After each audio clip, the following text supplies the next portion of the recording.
আসসালামু আলাইকুম বন্ধুরা, সবাই কেমন আছেন? বন্ধুরা, আজকের আমার এই ভিডিওতে থাকছে ঢাকা থেকে সিলেট এবং সিলেট থেকে জাফলং আপনারা কিভাবে যাবেন সেই বিষয়েই আপনাদের সামনে বিস্তারিত তুলে ধরার চেষ্টা করব এবং কোথায় কত টাকা ভাড়া লাগে সেই বিষয়েও আপনাদের সামনে তুলে ধরব। তো বন্ধুরা, আমার এই পুরো ভিডিওটা দেখার জন্য আপনাদেরকে আমন্ত্রণ জানাচ্ছি। আসসালামু আলাইকুম বন্ধুরা, আমরা এখন আছি ঢাকার সায়দাবাদ বাস স্ট্যান্ড হানিফ কাউন্টারের সামনে। তো বন্ধুরা, আমরা হানিফ কাউন্টার থেকে ঢাকা থেকে সিলেটের জন্য টিকিট কাটি। তো বন্ধুরা, ঢাকা থেকে সিলেট নন এসির ভাড়া হচ্ছে 700 টাকা আর এসির ভাড়া হচ্ছে 900 টাকা। তো বন্ধুরা, আমাদের বাসটি এসে পড়ে রাত্রে 1টার দিকে। তো আসার পর আমরা বাসের ভিতরে প্রবেশ করি। তো এই আমাদের ড্রাইভার সাহেব, এই আমাদের শামীম আর সায়াম, তারা দুজনেই আগে উঠে পড়েছে যে তাদের আবদার ছিল তাদের ভিডিও করব। তো বন্ধুরা, আমরা আসলে কি বলবো, এই যাত্রাটা আমাদের এমন লং একটা যাত্রা হয়েছে যে মানে টাইমের সাথে আমাদের কোনো পাল্লা ধরা হয়নি। তো আমরা হোটেল উজান ভিটে আমাদের বিরতি দেওয়া হয়। এখানে আসতে আসতে আমাদের প্রায় 6টা 12 বাজে। তো মোট কথা হচ্ছে মানে রাস্তায় আমরা প্রচুর জ্যামে ছিলাম। এই জ্যামের কারণে আমাদের মানে এই সফরটি অনেকটা মানে টাইমের সাথে আমরা পাল্লা দিয়ে সারতে পারিনি। আর হোটেল উজান ভিটায় প্রবেশ করার পরে দেখবেন অনেকগুলো আচার, আসলে আচারগুলি খুবই সুস্বাদু। বন্ধুরা, আমরা অবশেষে এত লম্বা জার্নি শেষ করে সিলেট কদমতলী বাস স্ট্যান্ডে আছি। আমরা আছি সেই ভাইরাল সেলফি ব্রিজে। তো সেলফি ব্রিজ আমরা অতিক্রম করে ফেলেছি। এখন আমরা সামনে আমাদের সাথে চলুন। বন্ধুরা, আপনারা যারা জাফলং যাবেন সরাসরি ডাইরেক্ট বাসে, তারা কিন্তু এখানে আসতে হবে। এটা হচ্ছে শোভানীঘাট।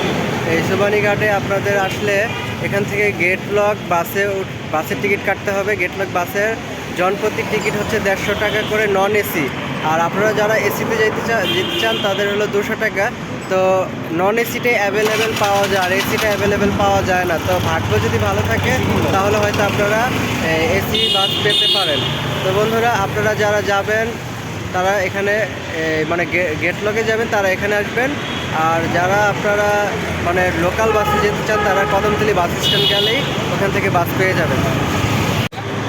তো বন্ধুরা, আমাদের বাসটি এসে পড়ছে। দেখছেন আপনারা সামনে লেখা আছে গেটলক সার্ভিস। তো আমাদের এই সফরে আছে আমাদের সাথে মিস্টার শামীম আর সাথে আছে আরেকজন মিস্টার সায়াম। তো চলুন বন্ধুরা, ঘুরে গেছেন।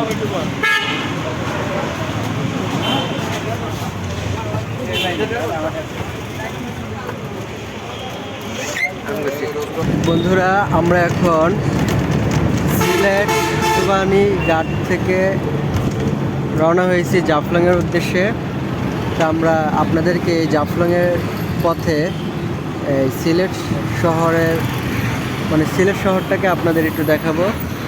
তো বন্ধুরা, পাশেই থাকুন, সাথেই থাকুন, দেখতে থাকুন এক নজরে সিলেট শহর।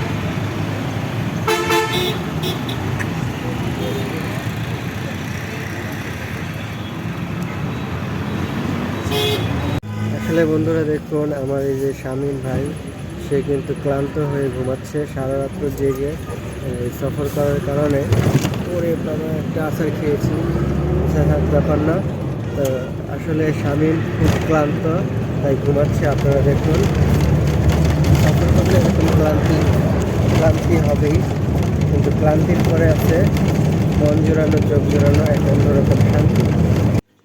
বন্ধুরা, আপনারা যখন সিলেট থেকে জাফলংয়ের পথে সফর অবস্থায় থাকবেন তখন কিন্তু আপনাদের সামনে এরকম বিশাল বিল দেখা দিবে। তো বন্ধুরা, এই বিলটি দেখতে খুবই সুন্দর লাগে এবং আপনারা যতটা কাছাকাছি যাবেন জাফলংয়ের, ঠিক ততটা কাছাকাছি যাওয়ার পর আপনাদের সামনে এসে পড়বে বিশাল বড় বড় পাহাড়। তো বন্ধুরা, আমি মনে করি আপনারা যারা বাসে করে সফর করবেন তারা যদি একেবারে সামনের সিটটা নিতে পারেন তাহলে এই সৌন্দর্যকে আরও ভালোভাবে আপনারা উপভোগ করতে পারবেন। তো বন্ধুরা, আপনারা কিন্তু দেখতে পাচ্ছেন সামনে পাহাড় দেখা যাচ্ছে। এই পাহাড় কিন্তু আমাদের বাংলাদেশের না, এই পাহাড় হচ্ছে ইন্ডিয়ার। তো বন্ধুরা, এত বড় বড় পাহাড় আসলে আমরা বাংলাদেশের চারদিকে যেখানেই যাই না কেন এত বড় বড় পাহাড়গুলো কিন্তু আমাদের ইন্ডিয়াতেই থাকে, আমাদের বাংলাদেশে এত বড় বড় পাহাড়গুলো আমরা দেখতে পাই না। তো বন্ধুরা, আসলে আমরা নিরুপায় হয়ে এই পাহাড়গুলোর সৌন্দর্যকে মানে দূর থেকে উপভোগ করতে পারি। বন্ধুরা, আমরা অবশেষে কিন্তু এই জাফলং 0 পয়েন্টের কাছাকাছি এসে পড়েছি। এখানে কাছাকাছি আসার পরে আমরা জ্যামে পড়ে যাই। তো এই জ্যামের কারণে আমরা বাস থেকে নেমে পায়ে হাঁটা শুরু করি, কারণ এখানকার স্থানীয় যারা আছে তারা কিন্তু আমাদেরকে বলছে এখান থেকে পায়ে হেঁটে 10 মিনিট লাগবে, আর যদি আমরা বাসেই বসে থাকি তাহলে আধা ঘন্টার মতন লাগবে আমাদের। তো বন্ধুরা দেখুন, আমাদের পিছনের ভিউটা দেখুন, খুবই সুন্দর। হ্যাঁ, মানে আসলে আমি কোন দিক যাবো আমি মানে বুঝে উঠতে পারতেছি না। পিছনের দিকেও সুন্দর লাগে, ডানেও সুন্দর লাগে, সামনেও সুন্দর লাগে। এখন আমি যাব কোন দিকে আপনারা আমার একটু বলে দিলে আমি মানে ডিসিশনটা নিতে পারি। দেখুন বন্ধুরা, কি বিশাল জ্যাম। বন্ধুরা দেখুন, মনে হচ্ছে কি সারা বাংলাদেশের মানুষ মনে হয় আজকে এসে পড়েছে এই জায়গায়। মানে দেখে মনে হচ্ছে এমনই যে পুরো বাংলাদেশের মানুষ আজকে জাফলংয়ে এসে পড়ছে। বাস আর বাস, মানে বিভিন্ন কোম্পানির বাস, এগুলো দেখলেই বোঝা যাচ্ছে যে এরা আসলে পিকনিকে আসছে। এখানকার স্থানীয় তেমন একটা বাস চোখে পড়ছে না। দেখুন বন্ধুরা, কি সুন্দর অসাধারণ দৃশ্য। তো বন্ধুরা, অনেক সুন্দর একটি ভিউ দেখুন, দেখতে পাচ্ছেন আমার পিছনে, এটা কিন্তু ইন্ডিয়া। হ্যাঁ, এই যে আমার পিছনে ইন্ডিয়া, আর এটা হচ্ছে আমাদের বাংলাদেশ। আর এই বাংলাদেশি মানুষ এই যে সামিম, হ্যাঁ, আর এই বাংলাদেশি আরেকজন আছে এই যে যে সায়াম, ও সবসময় দূরে দূরে থাকে। হ্যাঁ, ও খালি মানে ওর হিসেব হচ্ছে আমি আসছি প্রকৃতি দেখতে, প্রকৃতির মাঝে আমি হারিয়ে যাব, আর কোনো কিছু চাই না। তো এটাই ভালো, প্রকৃতির মাঝে হারিয়ে যাওয়া। আমিও কিন্তু প্রকৃতির মাঝে হারিয়ে যাই, কিন্তু বন্ধুরা আপনাদের জন্য কষ্ট করে একটু ভিডিও বানাই, যাতে আমার সাথে সাথে আপনারাও দেখতে পারেন ঘরে বসেই, এবং পরবর্তীতে আমার এই ভিডিও দেখে আপনারা যাতে এখানে ঘুরতে আসেন। দেখুন বন্ধুরা, আমরা যতই কাছে যাচ্ছি অনেক সুন্দরের শেষ নাই। কম্বল কত করে নিচ্ছে বড় ভাই? ভাই 2500।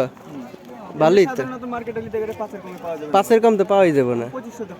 কই বাচ্চা এটি এদিকে নিচে না, এটি সব ইন্ডিয়ান অরিজিনাল।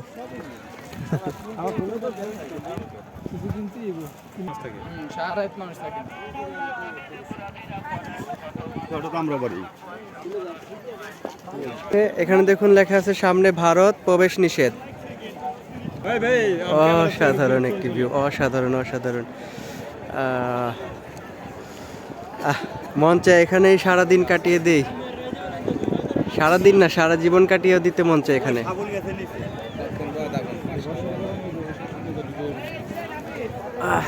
বন্ধুরা দেখুন কত সুন্দর একটি জায়গা।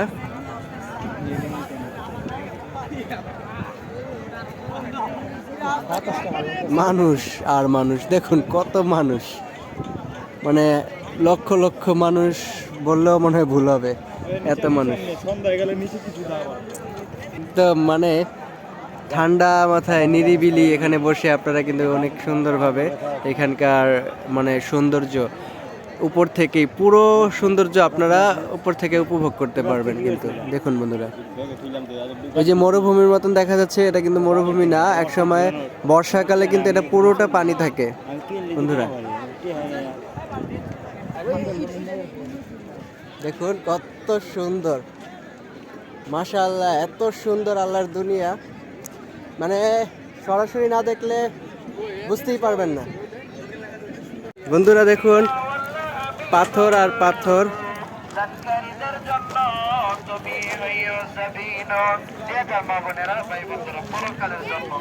প্রচুর পাথর এখানে।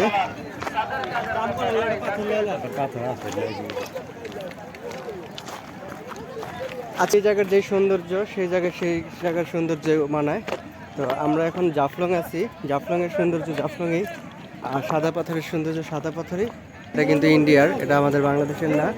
কিন্তু আগে কিন্তু এই বর্ডারটা ছিল না, মানে এমনি মানে পাহারা দিত, কিন্তু এখন বর্ডার দিয়ে দিয়েছে রশি দিয়ে টানিয়ে। তো আসুন সামনে দিয়ে আমরা ঝুলন্ত বৃষ্টিকে উপভোগ করি বন্ধুরা।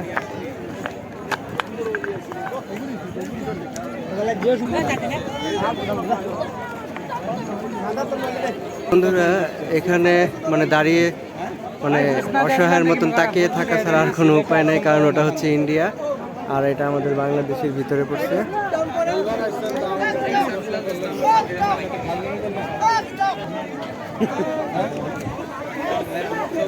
না আপনার ছবি তুলছি না ভাই।